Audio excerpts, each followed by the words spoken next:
मुंबई पुणे एक्सप्रेसवेवर 32 तासांनंतर वाहतूक सुरू झाली आहे। तरी लोणावळ्याच्या अलीकडे परिस्थिती अद्याप जैसे थे अशीच आहे। लोणावळ्याजवळ अजूनही 5 ते 10 किलोमीटर पर्यंत वाहनांच्या रांगा लागल्यात। 20 ते 22 किलोमीटरची दीर्घ वाहतूक कोंडी असल्याने अनेक वाहन चालक आपल्या वाहनातच झोपले होते। रात्री उशिरा वाहतूक खुली झाल्याची माहिती त्यांना नव्हती। आता पोलीस वाहन चालकांना झोपेतून उठवून वाहनं पुढे मार्गस्थ करण्याचा प्रयत्न करतात।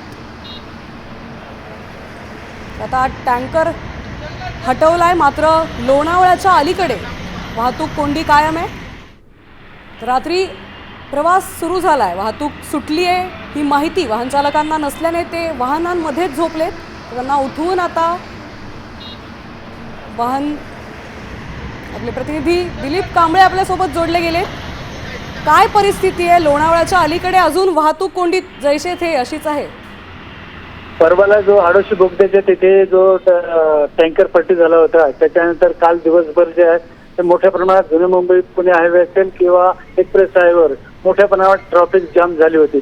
मात्र रात्र बरेचसे जे टँकरवाले जे आहे ते रोडच्या कडेलाच टँकर थांबवून त्यांनी तिथे झोप काढली होती। मात्र आज सकाळपासूनच पोलिसांच्या मदतीने त्यांना उठवण्याचा प्रयत्न करतात। एक त्याच्यानंतर दुसरी गोष्ट म्हणजे की आपण बऱ्याचशा यांनी सकाळी जे बातम्या चालवल्या की रोड सगळा मोकळा झाला, त्याच्यामुळं पर्यटक जे असेल किंवा लोक जे असेल मोठ्या प्रमाणात आपल्या खाजगी वाहनाने या रोडवर आले, त्याच्यामुळे हा ट्रॅफिक जाम जो आहे लोणावळा ते उर्शे टोल नाका इथपर्यंत हा जाम झालेला आहे।